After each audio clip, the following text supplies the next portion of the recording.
Fala pessoal, César Duarte aqui, olha só, hoje a gente vai falar sobre DNS, tá? Esse assunto é um assunto bem conhecido, porém eu quero resolver e explicar de forma bem clara como que isso pode funcionar no seu dia a dia, talvez nos seus laboratórios ou no ambiente que você quer fazer ali corporativo e está tendo algum impasse ou algum problema de redes também, tá bom? Que envolve essa questão do DNS. Então bora lá?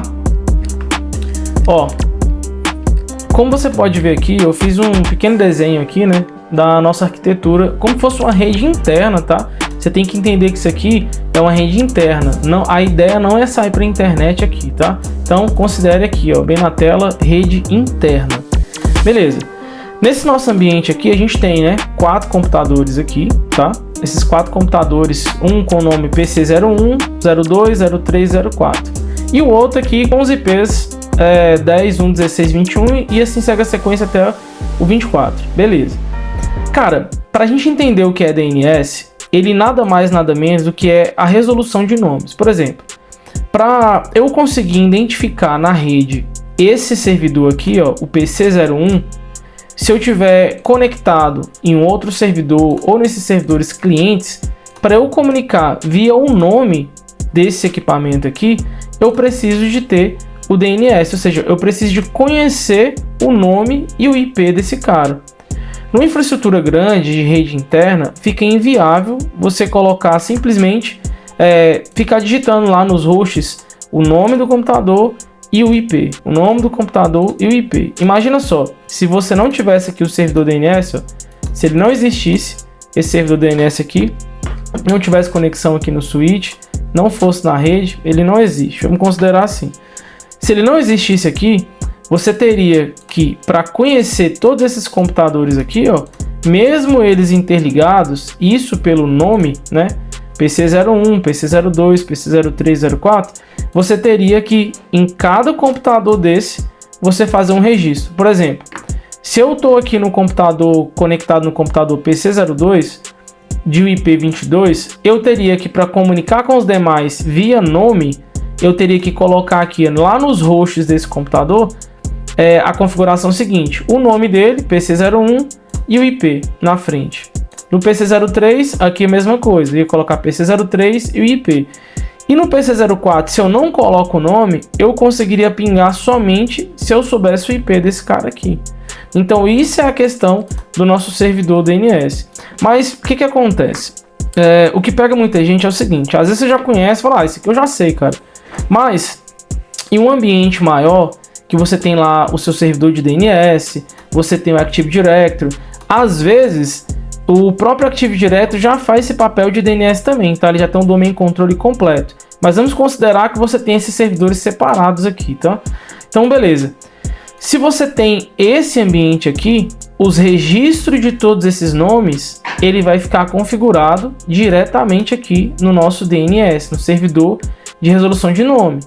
Então, quando o PC04 quiser comunicar com o PC01 via ping, via algum outro tipo de conexão, ou fazer um scan no ambiente para saber descobrir o IP desse cara aqui, o que ele vai fazer? Primeiramente, ele vai dar um ping do PC04, ele vai pingar lá, vai dar o comando ping e o nome na frente, PC01. Quando ele fizer esse ping PC01, o que vai acontecer? Por estar configurado aqui no ambiente, esse PC04 vai lá no nosso DNS, vai buscar a informação dele e perguntar: DNS, eu preciso saber da informação quem é o IP desse PC01. Aí ele vai falar, porque tem registrado aqui na rede, ele vai falar, ó, o PC01 é esse cara aqui, ó, ele faz a resolução de nome. E, por exemplo, se o PC03 ele não está conectado, ele já foi conectado, já tem aqui a informação no DNS, mas ele não está conectado e a informação ainda está aqui, se esse cara aqui, o PC04, pingar no DNS, né, na verdade, no PC03, ele pingar aqui do 04 para o 03, o nome, ele vai falar, ó, o IP do 03 é 10, 1, 16, 23, porém ele está com falha de conexão. Então, isso daqui é importante para você entender sobre a questão de resolução de nome, e é o que pode ajudar aí nos seus laboratórios. Agora, por exemplo, aqui você está vendo que é uma infraestrutura de rede interna. Vamos supor que isso aqui é de uma pequena empresa, ele tem DNS, tem lá as suas configurações precisas para a rede interna se comunicar. Beleza, aí você fala assim, César, mas eu quero agora simplesmente comunicar no meu laboratório. Eu tenho aqui meu ambiente em casa e eu estou montando um laboratório. Eu preciso de fazer essa comunicação. Como é que eu faço se eu não tenho um servidor de DNS? Tem dois meios, eu vou te mostrar aqui agora. Por exemplo, nesse outro fluxograma que a gente fez aqui, é bem bacana para o seguinte. Eu estou simulando aqui basicamente o que eu tenho, tá? Aqui na minha casa, aqui nos meus laboratórios. Beleza. Então, vamos supor lá, aqui eu tenho um roteador, né? Que ele faz a conexão aqui por esses 3 equipamentos, né? Esse roteador, vamos supor que ele comunica tanto via cabo como Wi-Fi. Então, a gente tem o wireless aqui já configurado e ele comunica. Aí eu tenho o PC03 aqui, tenho o PC02, né? Que está conectado aqui, e tem o PC01, que é a minha máquina aqui, que eu estou gravando para vocês. Lógico que o nome não é esse aqui, eu vou mostrar para vocês já como é que funciona. Beleza, eu estou da minha máquina aqui e eu quero comunicar com esse equipamento aqui, o PC02. Então, se eu der um ping nesse PC02 pelo nome, no ambiente aqui atual, eu não vou conseguir comunicar com ele. Ele vai dar que não conhece. Ele vai falar assim, não conheço esse nome. Quem que seria isso? E se eu fizer a comunicação para o 03, é a mesma coisa.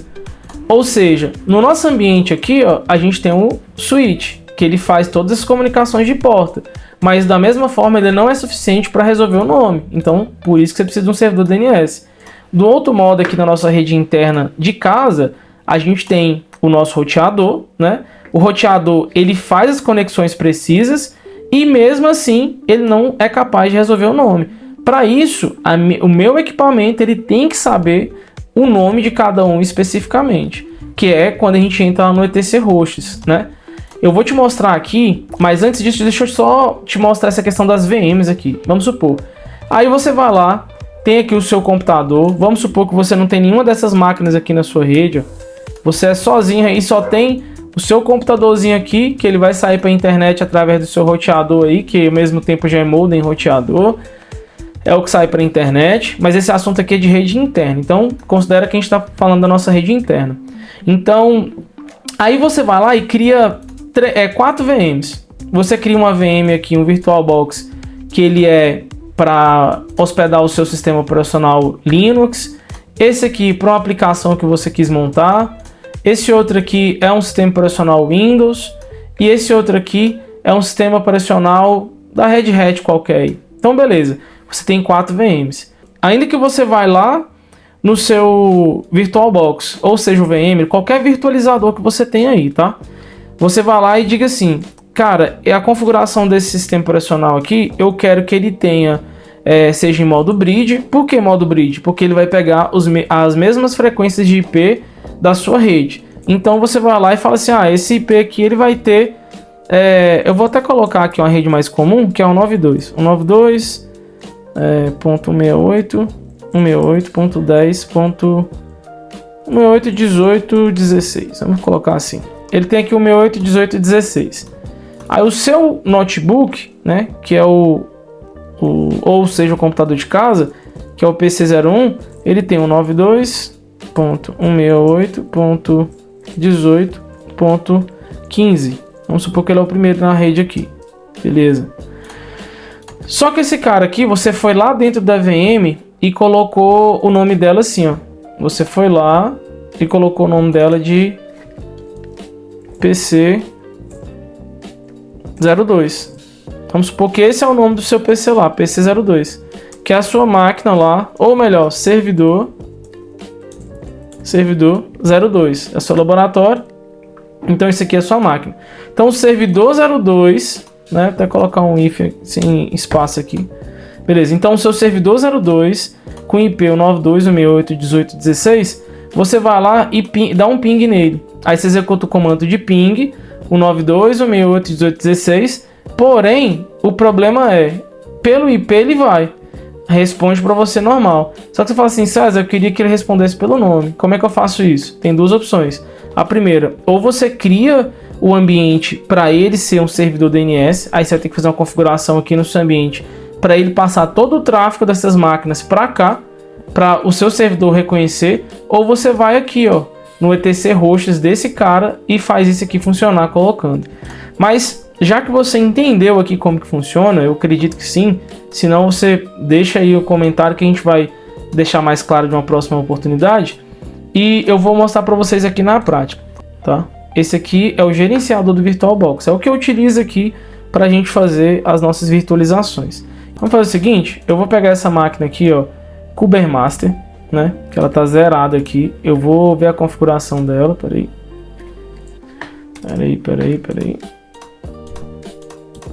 Isso, essa Kubermaster aqui, tá? Configuração, vamos lá, aqui na parte de rede dela. Essa aqui tá com NAT, mas eu vou colocar ela aqui em modo bridge, igual eu falei pra vocês. E ela tá pegando a minha placa de rede aqui, tá? No caso, eu poderia colocar meu Wi-Fi, mas eu vou usar a cabeada mesmo, tá? Então, beleza. Coloquei aqui a placa de rede. Eu vou ligar essa master aqui. Então, enquanto ela liga aí, pessoal, bora tomar água. Pessoal, então entenda aqui, ó, que esse aqui é o meu Kubermaster lá, né? O nome dele é esse, quer ver? Se eu digitar aqui, por exemplo, hostname, ele vai mostrar aqui, ó, kube-master, né? E o IP, se eu ver aqui o IP dele, -BRA, ele tá te mostrando duas placas aqui, tá? Ele tem a 10.02.18, que é uma rede interna, e ele tem aqui a minha bridge, que é 192.168.18.82. Beleza. Com esse ambiente aqui, se eu pingar no meu host aqui do outro lado, hostname, ele chama César. Se eu pingar aqui, ó, César, olha lá, ó, ele tá falando que o nome de serviço não é conhecido. Por quê? Porque ele não tem um servidor de DNS, então por isso ele não é conhecido. Beleza. Agora, se eu vou aqui, ó, no meu, na minha máquina aqui física, que literalmente é o que tá virtualizando isso aqui, ó, lá no nosso VirtualBox, né? Como tá aqui no nosso diagrama. Eu venho aqui e pingo esse Kubermaster, ele também vai falar a mesma coisa, que é como tá aqui a nossa VM, ó. Que quando você loga no etc hosts, o que você tem que fazer? Você vai vir aqui no final, ó. Vamos supor que você vai colocar aqui, ó, fazer um comentário. Lista DNS Lab. Então esse aqui é no Linux, tá? Você consegue fazer essa edição aqui sem problema nenhum. Então você vai colocar o IP do cara, 192.168.18.82, e na frente você coloca o nome, Kubermaster, que é o mesmo hostname que você tem lá no seu ambiente. Se você quer conectar daqui agora, primeiro vamos dar um ping para ver se funciona. Ping 192, ping Kubermaster. Olha lá, ele está comunicando normalmente agora. Ele encontrou o seu host. Mas por quê? Porque ele já tem essa informação pré-pronta. Então a resolução de name dele está funcionando. Os pings aqui vão ser todos retornados, tá?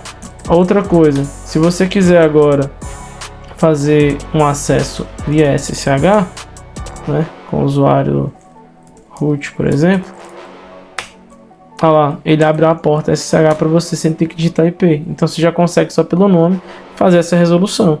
Então você pode digitar aqui seu usuário e senha e ele está conectado lá. César, e ele conhece o computador César VM? Não, ele só conhece pelo IP, não pelo nome. Então se eu der um ping César aqui, ele não faz ideia de quem seja, porque quem resolve isso aqui é o DNS. Se a gente tiver um servidor, ele vai fazer toda essa comunicação, todo esse trâmite. No caso aqui não. Para ele funcionar é a mesma coisa. Vim etc hosts, né? Já estou como usuário root, então não precisa. Eu venho aqui para o final do arquivo, tá? Pode vir para o final do arquivo aqui e coloco lá César. Qual que é o IP dele? 192.168.18.100. Então é só salvar. WQ. Salvou. Agora, se eu quiser fazer um SSH lá, eu não preciso mais digitar o IP. Se eu digitar César, @César, por quê? Esse aqui é o usuário e esse aqui é o nome do host, né? Porque eu deixei o nome da máquina a mesma coisa. Pera aí. César, peraí. Vamos pingar aqui primeiro aqui. Ping 92.168.18.100. Tá respondendo. Vamos ver se ele vai pingar pelo nome aqui agora. Ping César. Opa, é que eu coloquei errado, cara. Vamos dar uma olhada. Hosts. César. 926818 Ah, tá. Foi mal. Eu tenho que colocar primeiro aqui o IP, tá? Coloquei errado aqui. Mas é até bom que já fica como experiência para não fazer errado aí também. Então, César. Agora sim ele conhece. Então, beleza. Se eu tentar aqui fazer o SSH, ó. Pá, já abriu conexão. Yes. Vou digitar a senha. E já tô logado lá na minha máquina. Aqui tá um acesso do acesso. Beleza? Então, basicamente é isso, pessoal, que eu queria mostrar para vocês. Aqui você já consegue conectar e manipular todas as informações que você precisa referente a DNS no seu laboratório. Agora, se você quiser saber como que monta um DNS no seu laboratório para os seus testes e fazer toda a sua lab de uma forma mais profissional, então deixa no comentário aí que a gente vai gravar um próximo vídeo, beleza? Então, valeu, abraço!